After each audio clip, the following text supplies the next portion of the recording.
Doomsday और secret war दोनों connected है म्यूटेंट सागा को लेके, क्योंकि इनके बाद ही जो एस्टैब्लिश होगा म्यूटेंट सागा वो आने वाले यूनिवर्स में बहुत ही ज़्यादा बड़ा रोल प्ले करेगा और बहुत ही ज़्यादा खतरनाक होगा। क्योंकि तुम्हें मैं बता दूं कि डूम्सडे के अंदर हमें म्यूटेंट्स दिखने वाले हैं, जिसकी एक पॉसिबिलिटी बहुत ही कड़क निकल के आ रही है। तो मैं पूरी स्टोरी तुम लोगों को समझा देता हूँ कि आखिर क्या होने वाला है और क्या आने वाला फ्यूचर बहुत ही ज़्यादा खतरे में, क्योंकि अब हमें अवेंजर्स की एक भी मूवी देखने को नहीं मिलने वाली। तो ठीक है, मैं सबसे पहले क्लियरेशन करते हुए मैं ये बता दूँ, तो जो पूरा यूनिवर्स है जिसके अंदर हमें पहली मूवी डूम्सडे देखने को मिलने वाली है अवेंजर्स की, जिसके अंदर की मैंने थियरी एक एक्सप्लेन की थी, जहाँ पे मैंने ये नहीं बताया था कि आखिर वहाँ पे म्यूटेंट्स कैसे आएंगे। तो मैं बताता चलूँ कि यहाँ पर पॉसिबिलिटी ये है कि कहीं ना कहीं ये हो सकता है कि मल्टीवर्स के अंदर हमारे डॉक्टर स्ट्रेंज भाई ट्रैवल कर रहे हो, जिसकी वजह से गलती से या फिर हमारे 828 के फैंटास्टिक फोर जो कि अभी हमें दिख चुकी है फर्स्ट स्टेप मूवी के अंदर, उनकी वजह से हमें म्यूटेंट्स कहीं ना कहीं इस यूनिवर्स में ट्रैवल रिपोर्ट करते हुए देखने को मिले। वजह ये होगी कि डॉक्टर स्ट्रेंज या फिर हमारे फैंटास्टिक फोर चाहते होंगे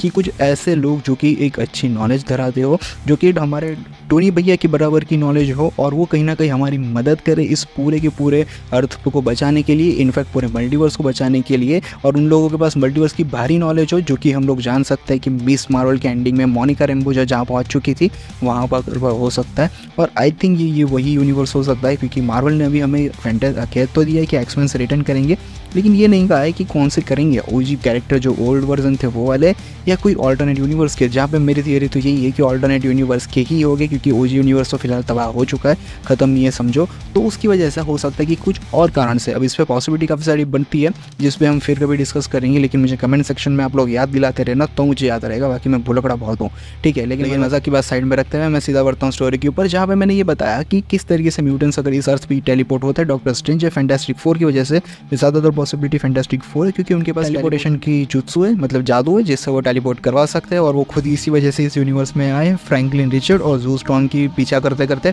जहाँ पे अब जू स्टॉर्म भी इस अर्थ पे है और डॉक्टर डूम हमारे लोकी भैया को मारने चला है, क्योंकि उसे बेटर वर्ल्ड क्रिएट करना है या फिर उससे अलग कुछ करना है, जो कि हमें मूवी में ही बताया जाएगा, या फिर कुछ और थियरी निकलेगी तो हम जरूर डिस्कस करेंगे। तो वहाँ पे होगा ये कि हमारे एक्समैन जो है वो इस यूनिवर्स में आ जाएंगे। अब जबकि एक्समैन वगैरह यहाँ पर है, जो कि एक तरीके से स्मार्ट भी नहीं, म्यूटेंट्स है जो कि डॉक्टर डूम का सामना अच्छी तरीके से कर सकते हैं, लेकिन डॉक्टर डूम फिलहाल इस अर्थ पे अवेलेबल नहीं है, वो लोकी का सामना करने उस अर्थ पे चला जा चुका है। जहाँ पे अब बात ये आती है कि इन लोगों का सामना इस अर्थ के विलन से होगा, जहाँ पे होगा ये कि पूरी जब स्टोरी खत्म होगी, जिसके बाद हमें पता चलेगा कि हाँ डॉक्टर डूम तो हार गया। लेकिन अब बात ये आएगी कि जैसे ही ये लोग अपने यूनिवर्स में टेलीपोर्ट कर जाएंगे, मतलब कि अपने यूनिवर्स में ओरिजिनल जहाँ से लोग आए थे वहाँ चले जाएंगे। अब बात यहाँ आएगी कि वहाँ पे होगा ये पॉसिबिलिटी कि अब जो फैंटास्टिक फोर है उनका इस पूरी टाइमलाइन में आना ज़रूरी था, उन लोगों का इस यूनिवर्स में आना ज़रूरी था, जिस वजह से वो लोग उसे रोक सके। और एक पॉसिबिलिटी ये भी होगी कि जिसकी वजह से इन्हीं लोगों की टीम फैंटास्टिक फोर 828 की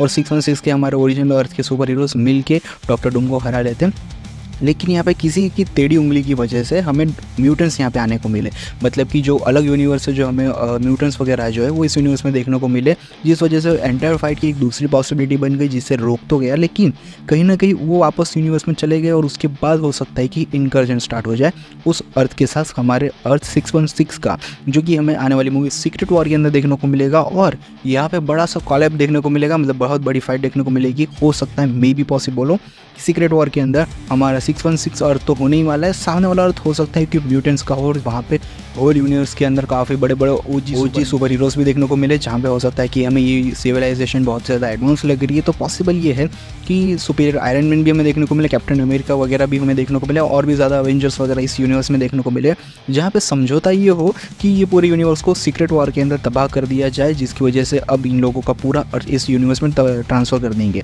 लेकिन इस वजह से होगा ये कि सिविलाइजेशन ज़्यादा बढ़ जाएंगी और लोगों के पास रिसोर्सेज बहुत कम हो गए, जिसका सॉल्यूशन हमारे डॉक्टर स्ट्रेंज भैया लाएंगे, और वो कुछ ऐसा कांड करेंगे जिसकी वजह से होगा ये कि दोनों के दोनों अर्थ मर्ज हो जाएंगे। मतलब कि जो हमारा ओरिजिनल 616 का अर्थ है और जो एक्समैन वगैरह का अर्थ है वो हमें मर्ज होता हुआ देखने को मिलेगा, जिसके बाद आगे की स्टोरी जिस वजह से मार्वल जो है कंटिन्यू कर रहा है म्यूटेंट सागा को लेके, तो वो उसकी स्टोरी पॉसिबल हो पाएगी इसी कारण से, क्योंकि अब दोनों अर्थ जो है कॉलेब हो चुके हैं और एक नई यूनिवर्स क्रिएट हो चुकी है, मतलब और 616 की, कि जहाँ पे अब सारे के सारे अवेंजर्स यहाँ एग्जिस्ट करते हैं और म्यूटेंट्स भी एग्जिस्ट करते हैं, और उन लोगों ने मिलजुल के रहना सीख लिया एक तरीके से। लेकिन उसी के ऊपर आगे पिक्चर बनेगी कि जो म्यूटेंट्स के साथ होता है वो अन्याय होता है, जिसकी वजह से म्यूटेंट वर्सेस हमें अवेंजर्स भी देखने को मिलेगा। और हो सकता है मे भी पॉसिबल हो कि आगे जाके अवेंजर्स ही निपट जाए, सिर्फ अवेंजर्स की जगह हमें म्यूटेंट्स ही देखने को मिले। और यस, ये ज़्यादा चांसेस बनाते हैं एक्समेन के यूनिवर्स को लेके। और म्यूटेंट्स वगैरह इस अर्थ पर अगर एग्जिस्ट कर रहे तो लोगों को बहुत ज़्यादा प्रॉब्लम होगी, बहुत ही ज़्यादा इन लोगों के बीच हो सकता है पॉलिटिक्स भी वगैरह चलने लगे और एक तरीके से पूरा यूनिवर्स ही टेक डाउन होता जाए। और जैसा मार्वल ने एक तरीके से वादा किया है केविन फेइजी भैया ने कि 2031 तक, मतलब 7 साल तक, अगले 32 तक की हम पूरा मार्वल ही रिबूट कर देंगे। मतलब कि ये पॉसिबिलिटी है कि 2032 तक हमें सिर्फ ये म्यूटेंट सागा ही देखने को मिले और एक टाइम बाद एंड ओके हमें एक रिबूटेड वर्जन देखने को मिलेगा जहाँ पर सारी चीज़ें रिफ्रेश होगी। तो ये मेरी थियरी थी हमारे एंटायर यूनिवर्स की आने वाली 2 सबसे बड़ी मूवी को लेके, जिसके अंदर हम ये एस्टेब्लिश करेंगे कि किस तरीके से हमें म्यूटेंट्स इस अर्थ पे देखने को मिलने वाले हैं। बाकी मिलते हैं नेक्स्ट में, तब तक के लिए बाय।